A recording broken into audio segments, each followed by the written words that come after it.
Hello, everybody. Welcome back to Patriot's History. I'm your host, Larry Schweikart, co-author with Michael Allen of A Patriot's History of the United States, now in its 40th, that's a 40, printing, in its 5th edition. And I get this from time to time. I understand it, but I've got people, why can't I get a hardcover? Because they don't make them anymore. The last hardcovers were printed in 2004. That would be about 38 printings ago and 4 editions ago. So pretty much you're stuck with soft cover, Patriot's History and the Patriot's History Reader. And I spent some time in the Reader last time. Okay. Now, as always, I am reading from the 15th anniversary edition of Patriot's History of the United States. And as always, you're welcome to use an earlier edition, but earlier editions may vary slightly to substantially in terms of page numbers. And I give this example a lot, that in 2004, Rush Limbaugh had me on his show for the Limbaugh Letter interview, and they were making this the feature book of the Limbaugh Letter. And the next edition that we had, which happened to be the first paperback edition, Rush allowed us to reprint the full Limbaugh Letter interview.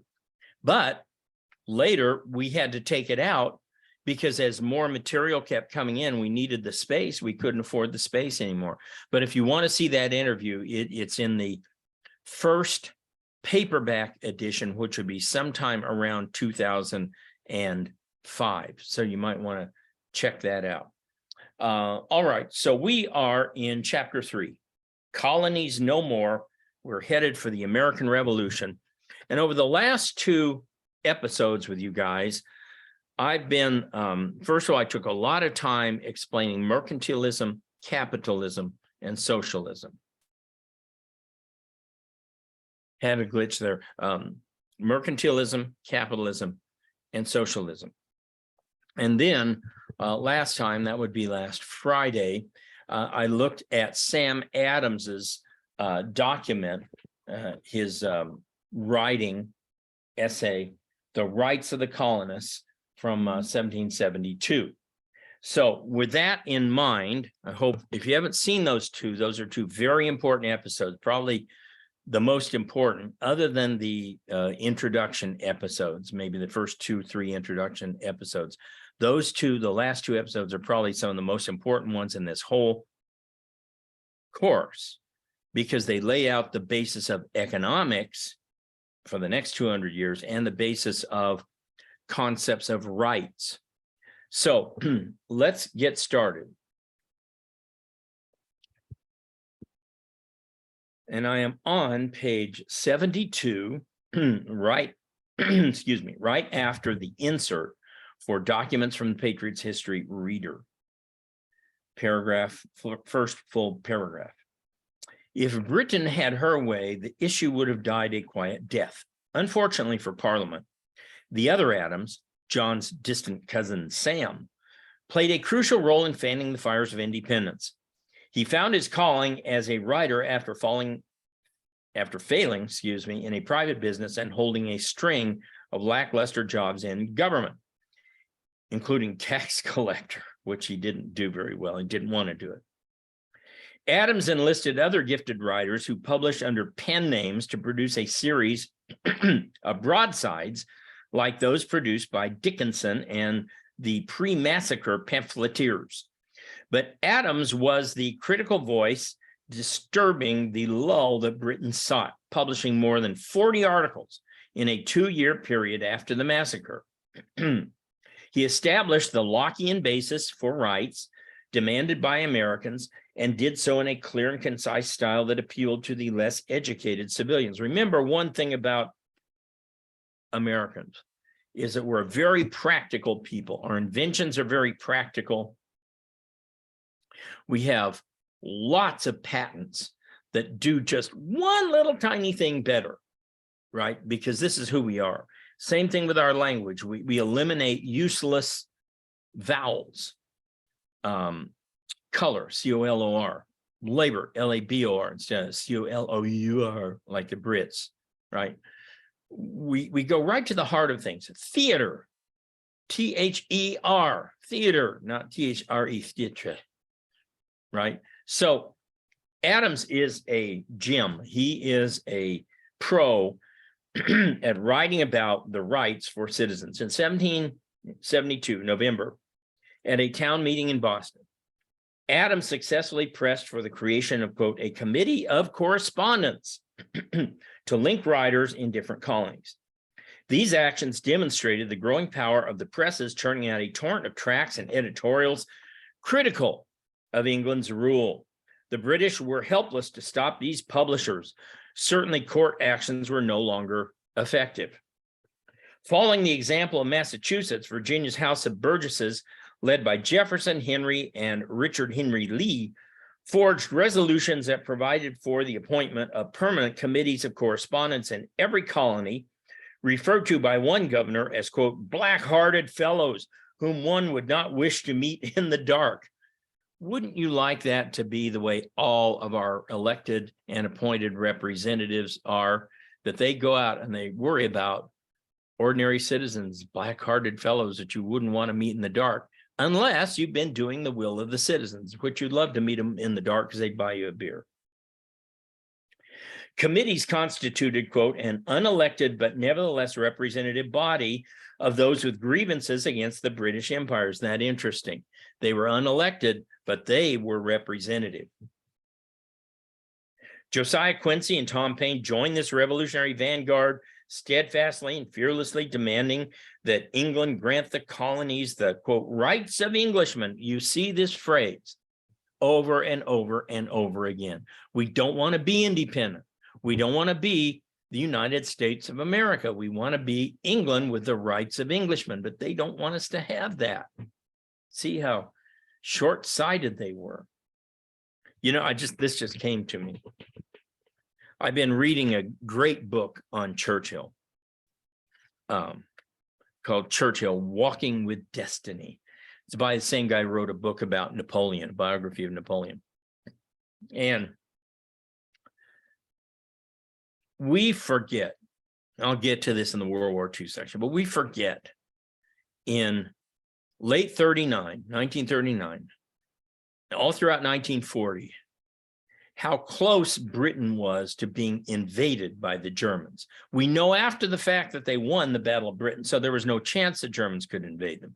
We know that they had a big navy, and we know the German navy would have had its hands full, let's just say, trying to invade England, but not if they got a hold of the French fleet and the Italian fleet and what was left of the Spanish fleet.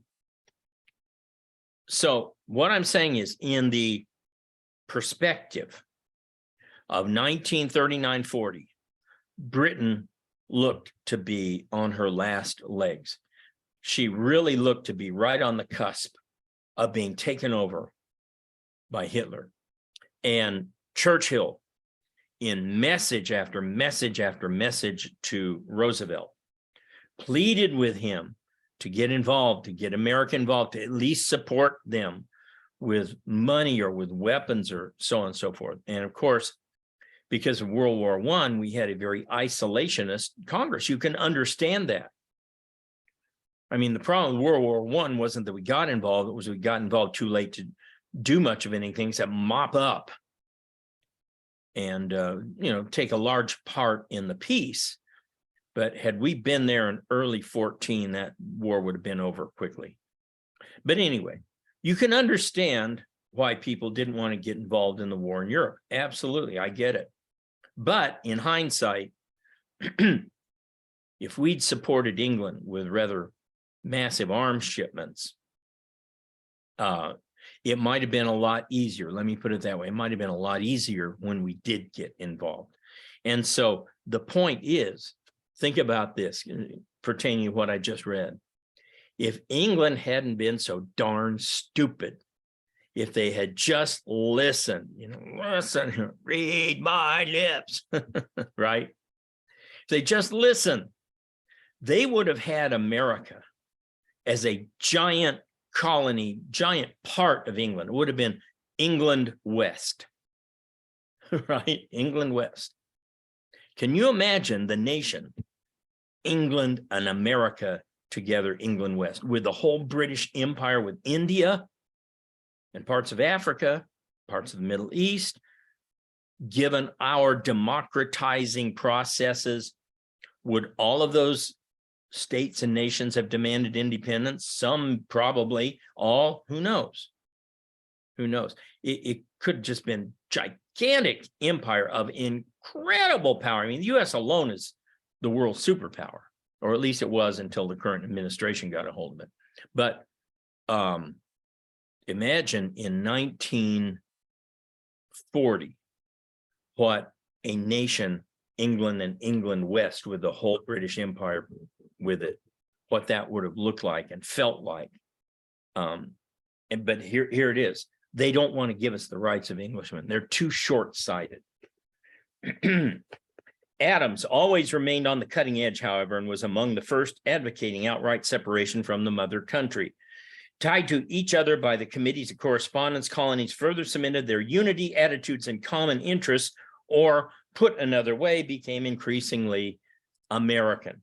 By 1775, a wide spectrum of clubs, organizations, and merchants groups supported the committees of correspondence. Among them were the Sons of Liberty, the Sons of Neptune, the Philadelphia Patriotic Society, and others provided organizational framework necessary for revolution.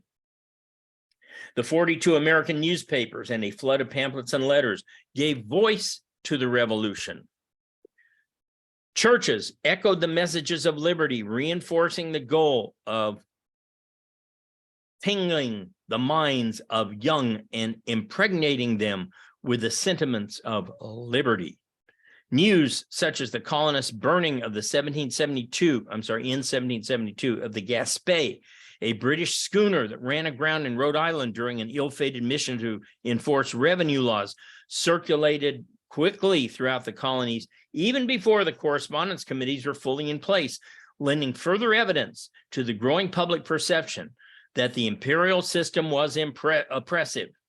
Thus, the colonial dissatisfaction incorporated the yeoman farmer and the land speculator, the intellectual and the merchant, the parson and the politician, all well organized and impressively led. Just think about that, how incredibly stupid Britain had to be to unite all these groups.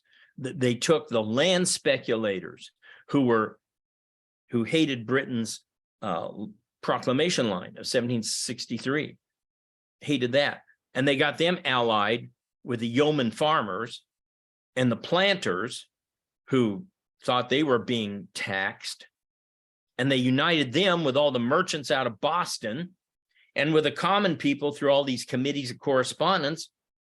And then you had this, I'll call it a theology of liberty that ran through American writings and political understanding. And look, believe me, even for people who weren't well read, they understood the essence of liberty in 1770. They got what was going on.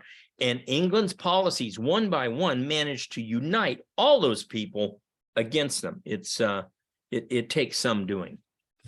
Boston emerged as the focal hub of discontent, and the brewing rebellion had able leaders in the Adamses and the dedicated coppersmith named Paul Revere.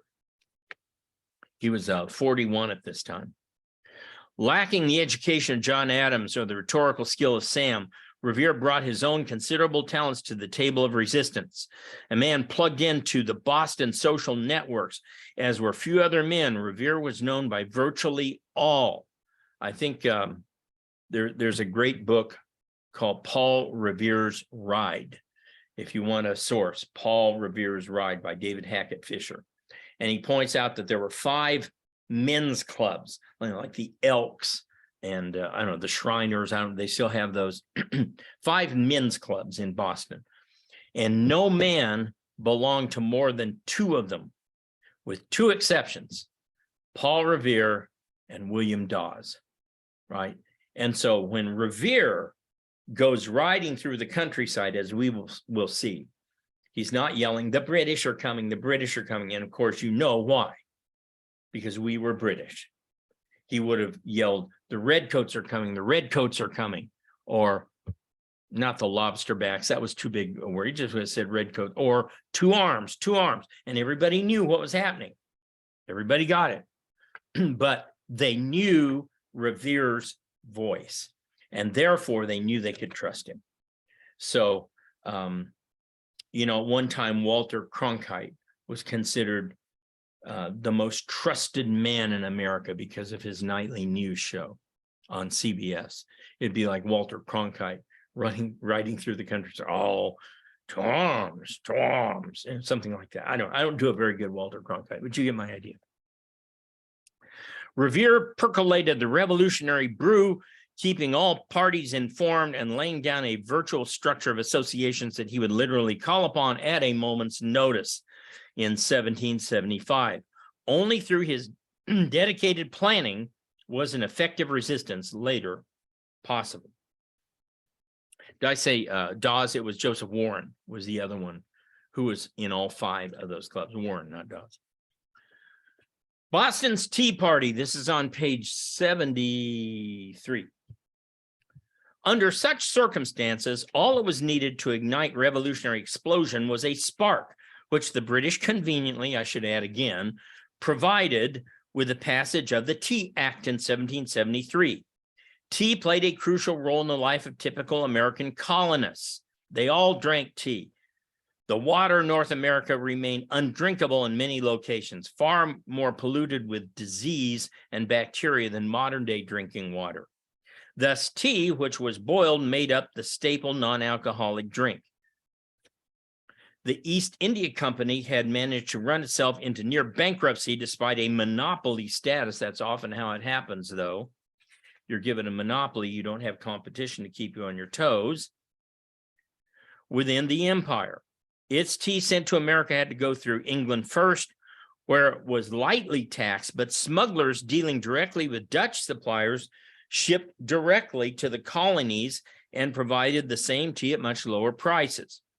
The Tea Act withdrew all duties on tea, re-exported to America, although it left in place an earlier light tax from the Townshend Act. All right, so one of the ironies is that the Tea Act taxed Americans, but it actually lowered the tax on tea in real terms. You go, why in the world will people revolt over a lower tax? Because it didn't lower the price of tea. Here's what happened. In passing the Tea Act, England increased enforcement. So they drove smugglers out. You had to buy East India Company tea at the higher prices with the lower tax. So let me give you this example. I live 7 miles from an interstate, I-202, or the 202 loop. And speed limit on there is 65. People generally go at least 75. I've been on there at times going 70 and been passed like I was standing still. So cars had to be going 80, 85, 90.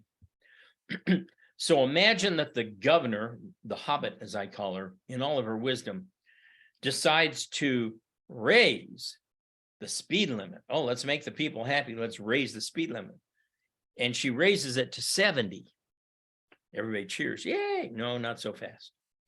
She adds 200 new highway patrol.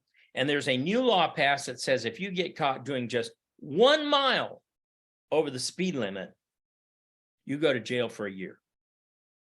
So previously, with a 65-mile-an-hour speed limit, people were doing 75. Now, the speed limit's raised to 70, but because the enforcement, people actually lower their speed to 69 or right at 70, because you don't want to risk a year in jail for going 1 mile over. See how that works? That's what was happening here with the Tea Act. Britain naturally anticipated the colonists would rejoice at the lower above-board prices despite the imposition of a small tax. In fact, not only did average colonists benefit from drinking the cheap smuggled tea, but a number of merchants, politicians, including John Hancock of Massachusetts, also regularly smuggled tea and stood to be wiped out by the enforcement of the new act. Even those merchants who legitimately dealt in tea faced financial ruin under the monopoly privileges of the East India Company.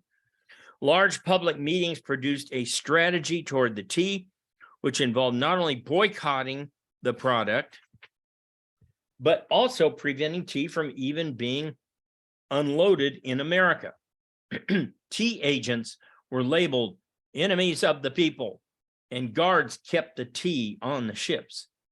3 ships carrying substantial amounts of tea reached Boston Harbor on December 1773, whereupon a crowd of more than 7,000, led by Sam Adams, greeted them. Members of the crowd, the Sons of Liberty, dressed as Mohawk Indians, boarded the vessels, I should add, without violence, threw 342 chests of tea overboard while the local authorities condoned the action. The Mohawks took care not to harm any members of the crews, and thus the Tea Party was later cited by Mahatma Gandhi as an example of an effective protest. The British admiral in charge of the Boston Harbor Squadron watched his entire affair from his flagship deck. What's he going to do? Fire on his own merchant ships? In Delaware, 9 days later, a similar event occurred when another 700 chests of tea sank to the bottom of the sea. Although without a Sam Adams to propagandize the event, nobody remembers the Delaware Tea Party. New Yorkers forced cargo to remain on ships in their port. When some tea finally unloaded in Charleston, it couldn't be sold for 3 years, kind of like Bud Light today. Imagine if not only people were boycotting Bud Light as they are now, but imagine if Sons of Liberty groups prohibited it from even being unloaded, or all Anheuser-Busch from being unloaded. Ooh, that's the equivalent of what was going on here. Throughout, only a few eminent colonists, including Ben Franklin and John Adams, condemned the boardings, and for the most part, Americans supported the Mohawks. But even John Adams agreed that if a people rise up, they should do something, quote, to be remembered, something notable and striking. And indeed, this was notable and striking. Notable and striking the Tea Party was. Britain, of course, could not permit such outright criminality. The king singled out Boston as the chief culprit in the uprising, and in 1774, Parliament passed what Americans labeled the Intolerable or Coercive Acts. The acts had several major components. First, Britain closed Boston Harbor until someone paid for the tea destroyed there. Second, the charter of Massachusetts was annulled, and the governor's council was to be appointed by the king, signaling to the citizens a revocation as their rights of Englishmen. Let's go back. You remember one of the key features of Massachusetts, Plymouth, the Puritan colony, was it was bottom-up governance. They selected their own leaders. Here's the king going, no, you won't. I'm going to take your governor away and take your assembly away. This is really important. Third, a new quartering act was passed requiring landowners and innkeepers to board soldiers at only a fraction of the real cost of boarding them. Imagine if you had a hotel business, like you're a franchisee for Best Western or Holiday Inn, and all of a sudden the governor comes in and says, you're going to have to put up 2 companies of National Guardsmen, and we're only going to give you $10 a guardsman a day. That's not going to work. That's a fraction of what it would cost. You go broke doing that, but that's what's happening. But also people are being put up in their homes, and that's not right. That doesn't fly at all. Imagine if you had to put up a SEAL team in your home.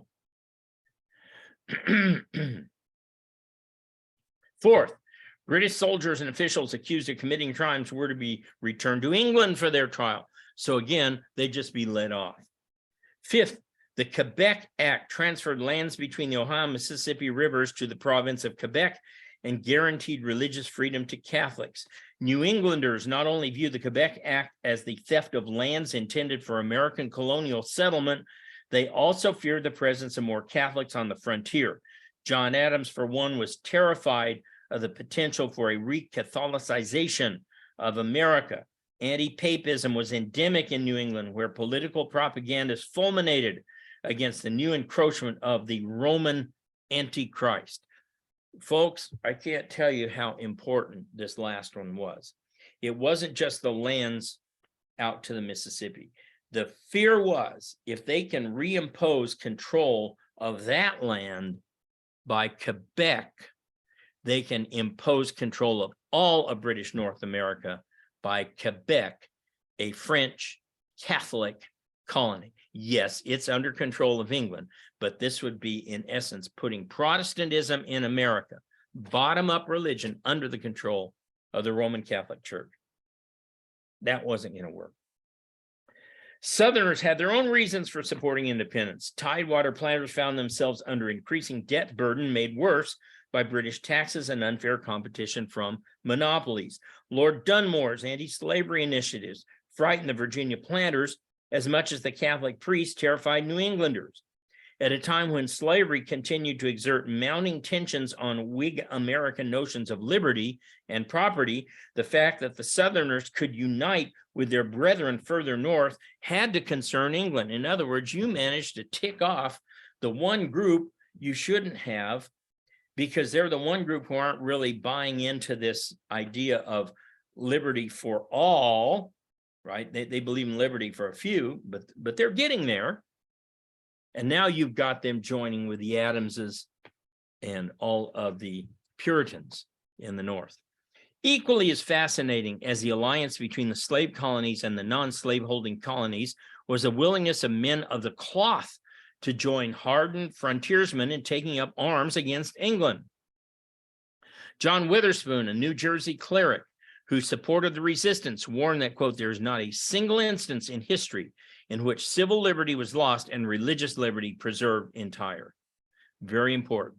You can't lose your, quote, civil rights and expect for long to maintain your spiritual rights. See the vax lockdowns. Virginia parson Peter Muhlenberg was another such cleric turned armed patriot upon whom the character Reverend Oliver in the film The Patriot was based. According to a biography of Muhlenberg done years later by his nephew, the parson supposedly took off his cleric's garments and grabbed a rifle while quoting scripture. So this is leading to something here, because I had a nice talk with a pastor of a local church who said he might have had trouble with the American Revolution due to the passage in Romans where Paul says to submit yourself to the authorities, be obedient to the authorities, that even the rulers are put there by God. And I said, you know, I think there's a flaw with that in terms of what is meant by the authorities, because Paul and no one in the ancient world had ever experienced democracy or a republic. And while not present right at this particular time, what do we set up after a few years under the Articles of Confederation? We established the Constitution. And so I argued to him that we are not responsible to a man or a ruler. We are responsible to the Constitution. So much so, in fact, that our military people take an oath to protect the Constitution and the Republic from all enemies, foreign and domestic. And so I don't think Paul's dictum applies the same way. It applies, but not the same way. It applies to us, and we must be faithful to the Constitution because we're under that ruler. The Constitution is our ruler, not a president. And in fact, as Jefferson says, and as is made clear over and over again, if the leaders are not obeying the Constitution, it's our right. Even Jefferson says it's our duty to resist and overthrow them and put in place rulers who will be faithful to that Constitution. Just a thought. I'm not a preacher, just a thought. All right. We will stop here and I will pick up here on Wednesday. Meanwhile, I have 2 websites now. Took us a while to get these going. We're trying to split out the audience. If you like my political stuff, go to the Wild World of Politics, and you can get my Monday, Wednesday, Friday political commentary there. is if you join the Political Insider. Join the Insider there. It's $6 a month. There's half a dozen long video lesson series, including Reagan, the American president, that you get by joining the Insider. And there's a brand new series coming later this summer with my forthcoming book that I can't yet say too much about, but I just got oral authorization of a contract with somebody that many of you know and like very much. I'll be able to say more about that in the coming weeks. But the book is A Patriot's History of Globalism, Its Rise and Decline. And you're only going to get that through the Globalism series, the video series through the Wild World of Politics. So check that out. And also check out the Wild World of History. Folks, there's so much free stuff there. Yeah, there's a lot of VIP for pay stuff. And the VIP includes 5 ongoing lesson plans, including the horrible history of Howard Zinn, the 1620 default, why the 1619 project is wrong, a really good series for your kids called Enduring Lessons on Life and Citizenship. But also I'm adding new stuff all the time to the Wild World of History. And you'll be able, as an insider, to get 3 years worth of Wild Wednesday webcasts. Folks, I've done everything from the Crusades to the Great Depression to Prohibition to the Civil War. Did a 3-part series on the war in the Pacific in World War II. Really good stuff. You don't want to miss it. That's all available on VIP on the wildworldofhistory.com. And remember, we're trying to make Patriots History into a video series. This has a chance to be a great video series, kind of a political counterpart to The Chosen. Okay, no, we don't have the greatest star in human history, and we don't have the greatest story ever told, but we have one of the greatest stories ever told. And so check out the video at the Wild World of History. And if you like it, buy me a coffee. Buy me one, $5. Buy me 10, $50. Buy me whatever your heart tells you to give. It's all donations. And we're going to make this into a great video series. And I'll see you guys back here on Wednesday.